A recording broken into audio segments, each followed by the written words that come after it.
साथ संगत जी, प्यार से कहना धन निरंकार जी। साथ संगत जी, आज हम बाबा हरदेव सिंह जी महाराज जी की जीवनी डिटेल रूप में जानने वाले हैं। अगर आपने first, second, third, fourth part नहीं सुना है तो आप चैनल पर जाकर सुन सकते हैं। इस वीडियो में हम युग दृष्टा हरदेव विस्तार रूप में सुनने वाले हैं। आइए शुरू करते हैं साथ संगत जी। जिस सोच में बसी हो मानवता की भलाई, कैसे कोई नाप पाए उस सोच की गहराई। युग दृष्टा सदगुरु बाबा हरदेव सिंह जी महाराज जी की असीम सोच के अनंत आयाम हैं। आपकी दिव्य सोच में सर्व कल्याण की सुगंध है, रूहानियत के स्वर हैं, विशालता और दूरदर्शिता के साथ साथ मधुरता, अपनत्व, भोलापन, सकारात्मकता, नवीनता और असीम गहराई है। चाहे कोई कितना ही अनन्यभंत क्यों न हो, किंतु आपकी सत्य, सुंदर और कल्याण से विभूषित अनुपम सोच की था नहीं पा सकता। जैसी दृष्टि वैसी सृष्टि का संदेश देने वाले आपका मत था कि कोई भी सोच मन के भावों के अनुरूप ही बनती है और विकसित होती है। आपके रोम रोम में रूहानी प्यार रचा बसा था। यदि आपकी दिव्य सोच पर दृष्टि डालें तो आपके समस्त भाव ईश्वरीय प्रेम के धागे में इस प्रकार पिरोए हुए नजर आते हैं जैसे माला के मोती या फिर सरगम के साथ सुर। सदगुरु बाबा हरदेव जी सत्य संदेश बहुत सादे और सरल होते थे। आप साधारण शब्दों का इस्तेमाल करके ज्ञान और भक्ति जैसे गहन विषय को सरलता से समझा देते थे। आपका अंदाज़ बयां निराला था। आप सत्य से जोड़ने के कई तरीके अपनाते। आपकी आध्यात्मिक सोच नित्य नए शब्दों को सृजन किया करती थी। कोई सोच भी नहीं सकता था कि अमूक शब्दों का अर्थ ऐसा भी हो सकता है। जैसे होली के अवसर पर आप रंगों से रूहानियत का पैगाम देकर समझाया करते थे कि जो होली वो होली अर्थात आत्मा हरि की होली। वही सही अर्थों में होली यानी कि पवित्र हो गई। आप प्रचलित नामों का अर्थ इस प्रकार बना देते थे जिसमें शिक्षा ही नहीं पूरी मानवता का कल्याण निहित होता था। बुद्धिजीवी लोग आपके इस कमाल के कायल होकर अदब से सर झुका किया करते थे। वैलेंटाइन को आपने आध्यात्मिक से इतना खूबसूरती से जोड़ा।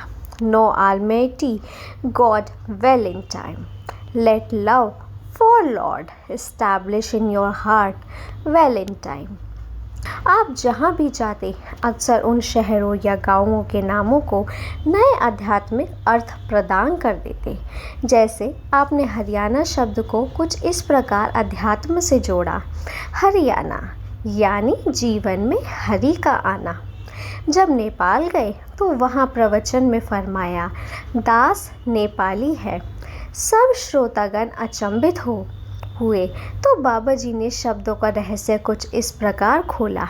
दास नेपाली है यानी ब्रह्म ज्ञान की दात दास ने पा ली है। बाबा जी ने हिसार पहुंचकर एक अनूठा अर्थ दिया। इस शहर का नाम हिसार है और थोड़ी देर पहले ही ध्यान में आया कि इस शहर के नाम को आधा पंजाबी और आधा अंग्रेजी में देखते हैं। परमात्मा को हिज कहकर संबोधित करें तो अगला शब्द सार रह जाता है। तो हिज सार अर्थात परमात्मा को सार ले, उस एक के सार को जान ले। आपने राजस्थान के सीकर शहर में फरमाया, इस जगह का नाम सीकर है। अंग्रेजी में एक शब्द होता है सीकर यानी जिज्ञासु। सीकर शहर में संत जनों द्वारा ये एक ऐसा निमंत्रण या पैगाम दिया जा रहा है कि इंसानों तुम भी सच के सीकर बन जाओ और इस तरफ उत्साह दिखाओ और तुम्हारी इस खोज को पूरी करने के लिए ब्रह्मज्ञानी तुम्हारे मददगार बन जाएंगे। हिमाचल प्रदेश के नादौन में आयोजित प्रदर्शित संत समागम में आपने कहा कि नादान न बने रहें, सत्य की अनुभूति करके समझदारी का प्रणाम दें और मानवता कहलाने के हकदार बने। बाबा जी ने पिलानी पहुंचकर फरमाया, ये जो इस जगह का नाम पिलानी है, तो उसी से ध्यान आया कि क्या पिलानी है। कोई नशे वाली चीज़ नहीं पिलानी है, पिलानी है तो अमृत सुधा पिलानी है। इसी शब्द में से और ध्यान आया कि पी लानी, पी पिया को भी कहते हैं। लानी अर्थात ला दो, अर्थात आत्मा कहती है कि ये जो पिया रूपी परमात्मा है, इसमें मिला दो। आप गहरे से गहरे भाव को भी सहजता से समझा देते थे। अध्यात्म की गहरी बातों को रोज़मर्रा के उदाहरण से इतना सरल बना देते थे कि वे बातें आसानी से सबके दिल में उतर जाती थी। जब नज़र कमज़ोर होने के कारण आपने पहली बार चश्मा पहना, तो उस दिन बड़ी मासूमियत से अपना उदाहरण देकर नेत्र दृष्टि को ज्ञान की दृष्टि से जोड़ते हुए अलग अलग पहलुओं की ओर ध्यान दिलाया। आपने बताया कि जैसे जब नज़र कमज़ोर होने लगती है, तो सामने वालों के चेहरे कई बार दो नज़र आने लगते हैं, वैसे ही दूसरों में अक्सर जो कमी नज़र आती है, वो अपनी ही नज़र की खामी हुआ करती है।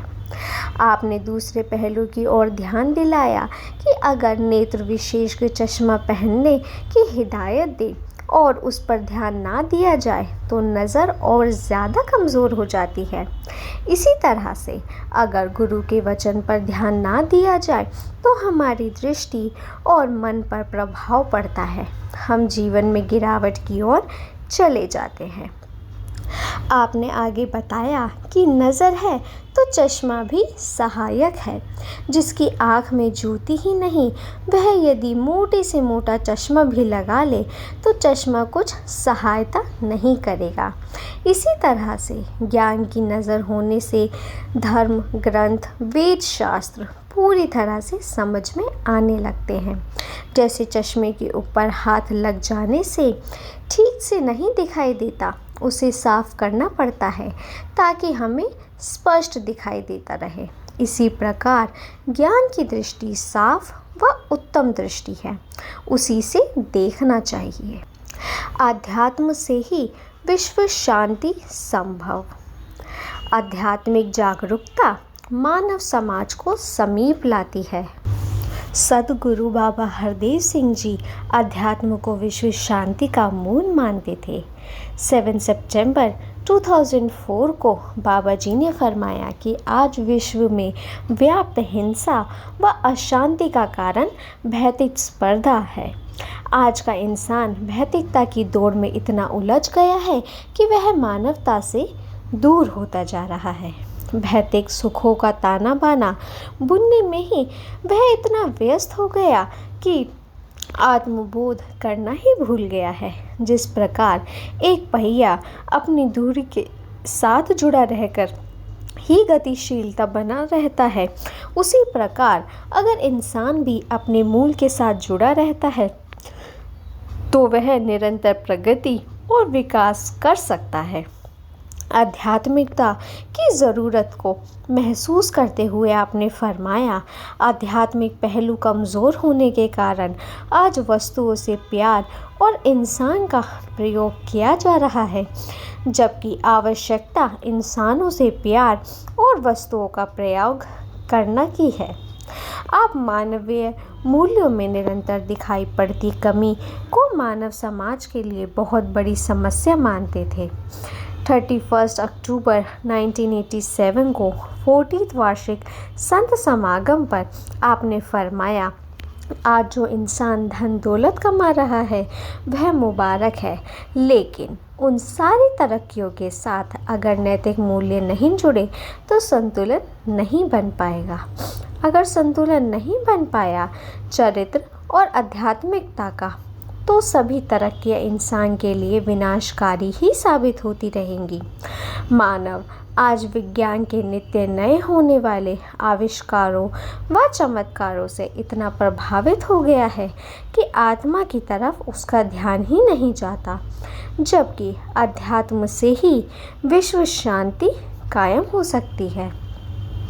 विज्ञान की सीमाओं की ओर ध्यान दिलवाते हुए आपने फरमाया, आज विज्ञान ने तरक्की करके ऐसी चीज़ें इजाद कर ली है जिनसे बहरे सुन सकते हैं, कम नज़र वाले ठीक से देख सकते हैं, लेकिन विज्ञान ने ऐसी कोई चीज़ तैयार नहीं की जिससे हमारे कान निंदा सुनना बंद कर दे और हमारी नज़रें हमेशा अच्छाइयों को देखने लगे, कभी किसी की बुराई न देखे। ऐसा कर पाना साइंस की शक्ति से परे की बात है। ऐसा जीवन संतों महापुरुषों के संग से ही मिलता है। जब यूरोपियन पार्लियामेंट के प्रधान ने बाबा जी का स्वागत करते हुए पूछा कि संत निरंकारी मिशन ने विभिन्न भाषियों और सांस्कृतियों सभ्यताओं के समाज में एकता कैसे स्थापित की है, तब सद्गुरु बाबा जी ने फरमाया, ये एकता एक ईश्वर के अस्तित्व पर आधारित है जो कभी टूट नहीं सकती। हमने अपनी ज़िंदगी से ईश्वर को बाहर निकाल दिया, इसलिए भक्ति भाव और मानवीयता भी भार होती जा रही है। यहाँ आपने स्पष्ट किया कि भौतिक प्राप्तियों और उन्नति के साथ साथ मनों में नैतिक मूल्यों का भी प्रवेश तो केवल ईश्वरीय ज्ञान से संभव है। यह आध्यात्मिकता जिसके जीवन में आई, उसने हमेशा दूसरों के मार्ग में फूल ही बिछाए हैं। मानवता और नैतिकता ही मानव जाति की पहचान है। आपके अनुसार विश्व में शांति व मानवीय मूल्यों की स्थापना के लिए आध्यात्मिक जागृति की आवश्यकता है। परमात्मा ईश्वर निराकार इस सत्य के बीच में शामिल कर लेने से नहीं, पर किसी भी कारण जन्मे हुए सारे मसले स्वतः हल हो जाते हैं, चाहे वह इंसान और इंसान के बीच के मसले हो या धर्म मजहब के नाम पर अथवा जात पात के नाम पर होने वाले मसले हों। एक बार मॉन्ट्रियल में कुछ युवाओं ने सद्गुरु बाबा जी के दर्शन के दौरान आपके समक्ष एक प्रश्न रखा, बाबा जी, निरंकारी मिशन की धारणा के अनुसार हम बैठकर आंखें बंद करके समाधि नहीं लेनी चाहिए, क्या समाधि लगाना भक्ति में अनिवार्य नहीं है? बाबा जी ने फरमाया, समाधि का भाव भी कुछ परमात्मा से ध्यान जोड़ने का अभ्यास है।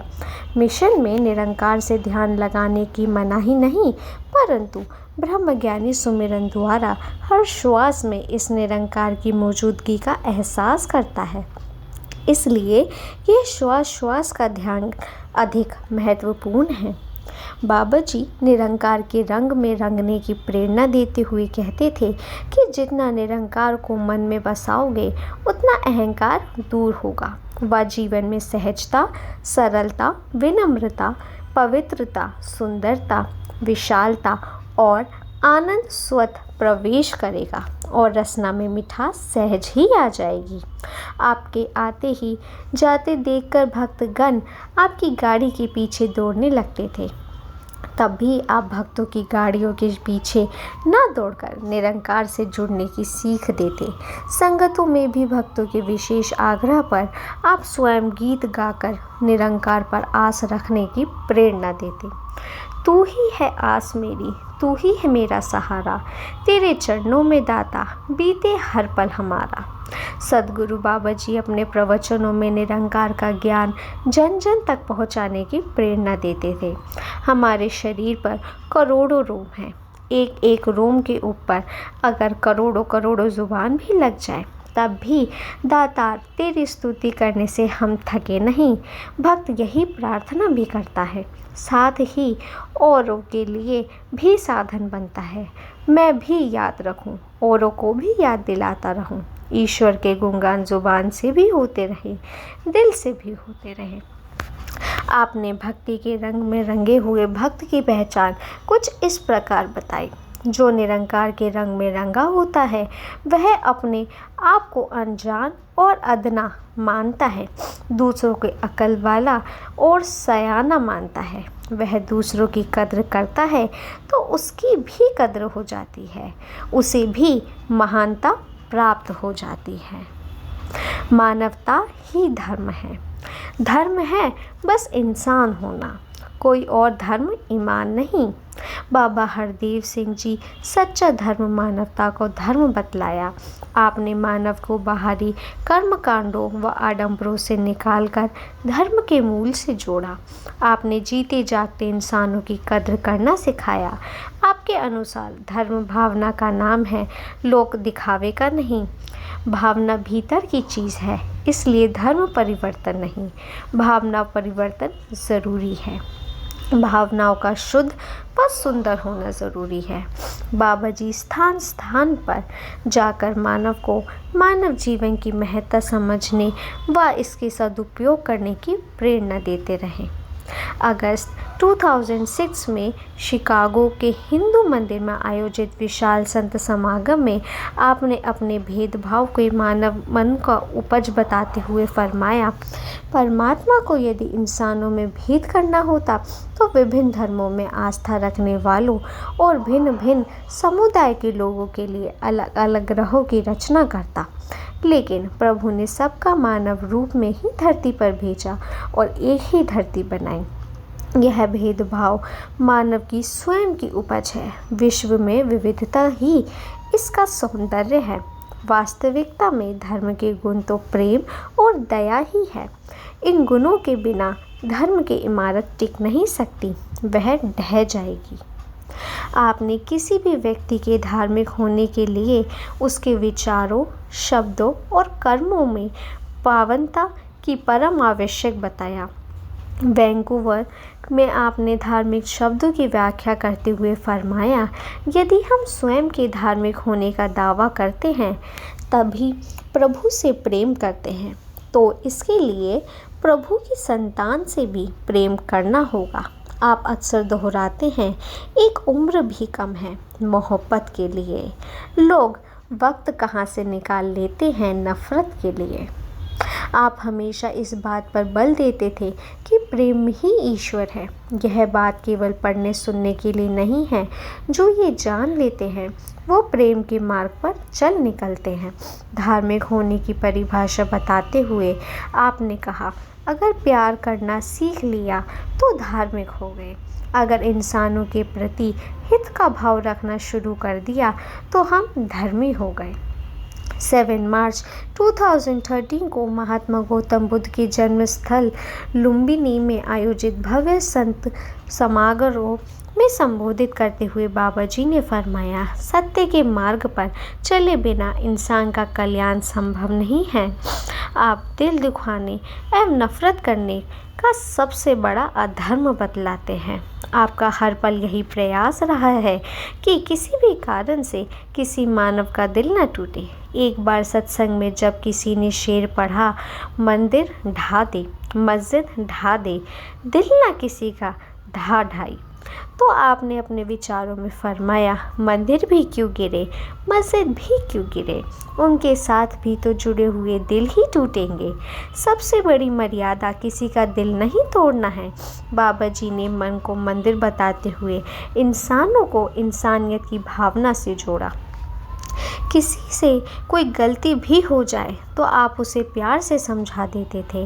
नाराज़ होकर किसी का दिल नहीं तोड़ते थे। इतना ही नहीं, उस व्यक्ति की गलती का जिक्र किसी और के सम्मुख ना करते हुए सिर्फ उसकी अच्छाइयाँ ही गिनवाते थे। आप विश्व में सुंदर भावनाओं के प्रचार प्रसार के लिए सार्वजनिक स्थानों के साथ साथ दफ्तरों, विश्वविद्यालयों, न्यायालयों, सरकारी कार्यालयों, जेलों, उद्यानों, अस्पतालों एवं औद्यानिक क्षेत्रों में भी सत्संग कार्यक्रम के आयोजनों को विस्तार देते रहे। फलस्वरूप सद्भावना व सद्व्यवहार के संदेशों द्वारा मानव समाज का भावनात्मक विकास होता रहा। जब भी कोई अपने बच्चों के नामकरण के लिए आपसे विनती करता तो आप उन्हें रूहानियत से भरे प्रेरणादायक नामों से विभूषित करते। आप संत समागमों में होने वाले कवि दरबार में ऐसे विषय प्रदान करते जो ज्ञान को कर्म में ढालने का पथ प्रदर्शन करते। आपके द्वारा प्रदान किए गए कुछ शीर्षक इस प्रकार हैं।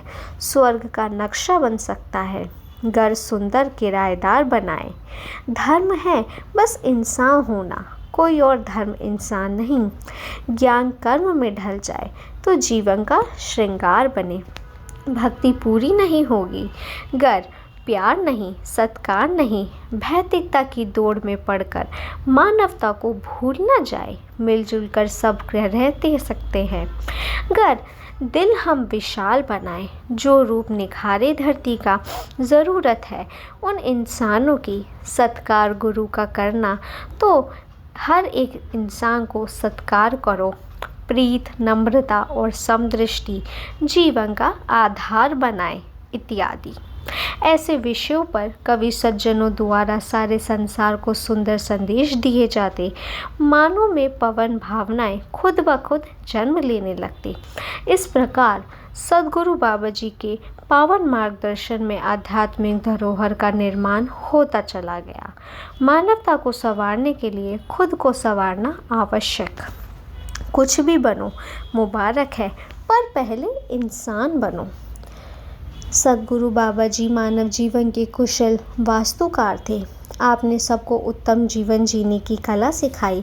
आप फरमाते थे कि जीवन की सुंदरता मन की सुंदरता से ही होती है। शरीर की सुंदरता तो सिर्फ आँखों तक रह जाती है, पर मन की सुंदरता हृदय पर छाप छोड़ती है।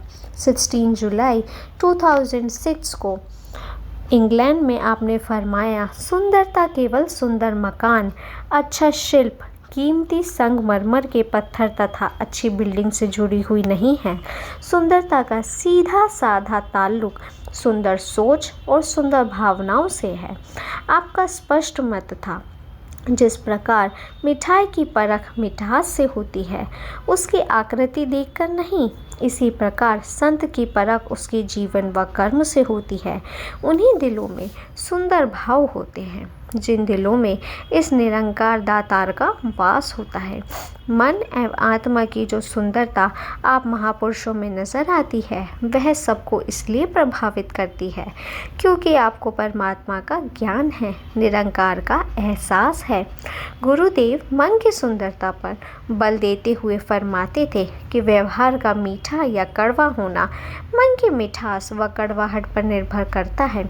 जैसे जलता हुआ कोयला कोई हथेली पर रखे तो वह हाथ को जलाता है और काला भी करता है, इसी प्रकार दुर्भावना से युक्त मन खुद भी जलता है और औरों को भी जलाता है। आपका दृढ़ विश्वास था कि अगर हम मानवीय मूल्यों को मूल्यवान मानेंगे तो हमें भी मूल्यवान माना जाएगा।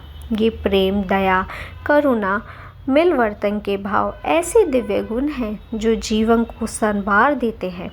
यह सुंदर गुण सोने चांदी से कहीं ज़्यादा कीमती व हरि की निगाह में वास्तविक श्रृंगार है। आप यही प्रेरणा देते थे कि भक्त खुद को संवार कर समाज का संवार देते हैं। सब छोटी छोटी बातों में उलझने की बजाय विशाल हृदय को प्रमाण दे, सब एक दूसरे को सत्कार करें, वह सबके जीवन के मयार को ऊंचा करे। सद्भावना व्यवहारिक जीवन से प्रकट हो। केवल सत्संग में ही नहीं, हर समय एक दूसरे के साथ नम्रता से पेश आए, दूसरों के मनों को तक पहुँचे। हमारे बोलों से ज़्यादा कर्मों से यही बात झलके कि हम विश्व भाईचारे की बात करते हैं। बाबा जी के तमाम जीवन आप में यही एक जीवंत मिसाल था कि किसी प्रकार सद्गुरु से मानव अपने जीवन को सजा सकता है। जब भी किसी ने सद्गुरु बाबा जी की प्रशंसा की तो आपका नम्रता वाला व्यवहार ही उजागर हुआ।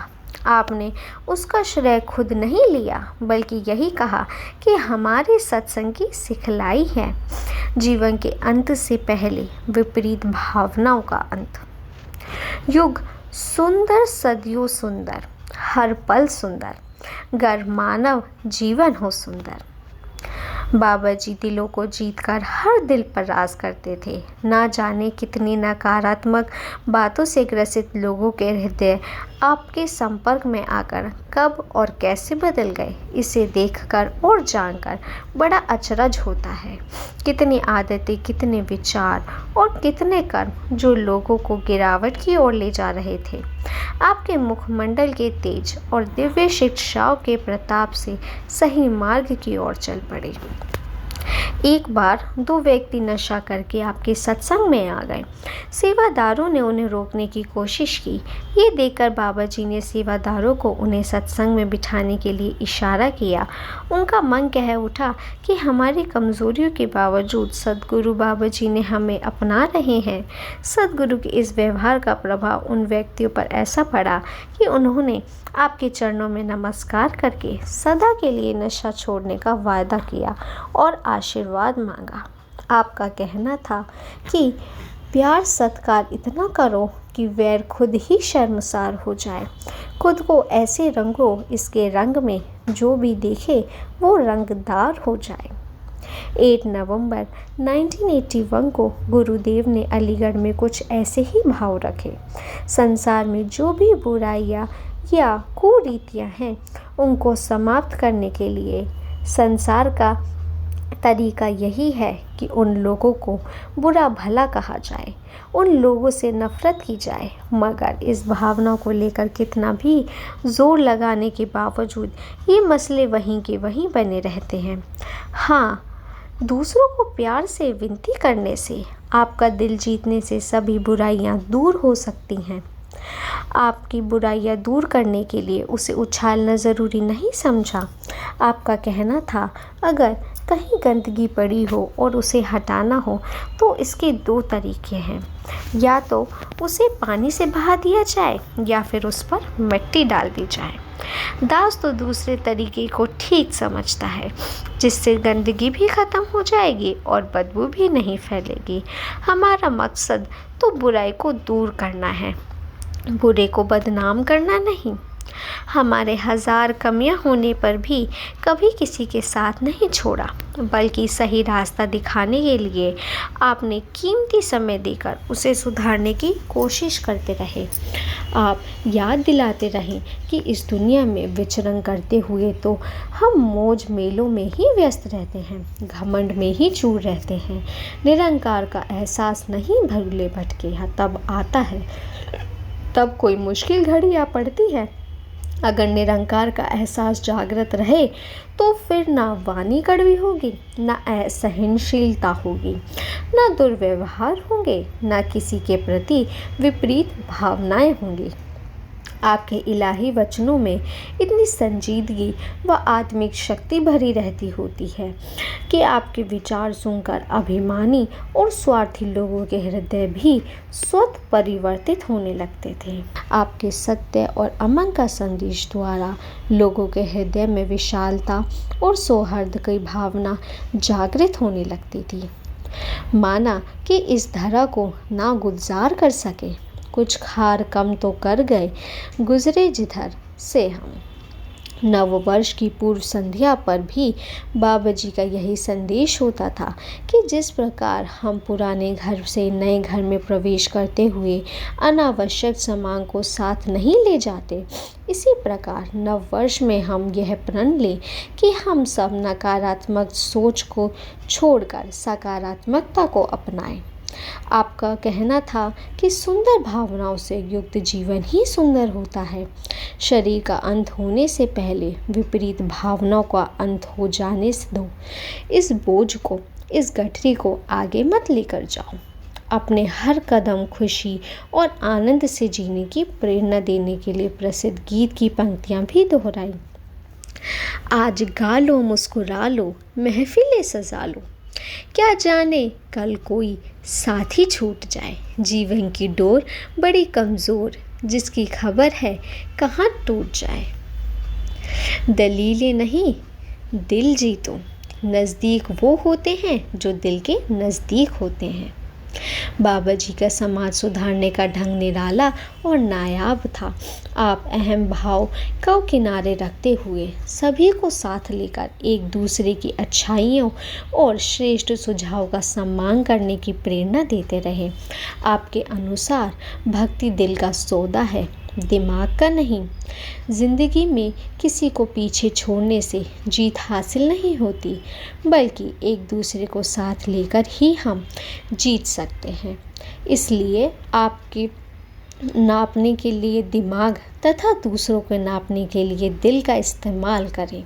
साथ संगत जी, प्यार से कहना धन्य निरंकार जी।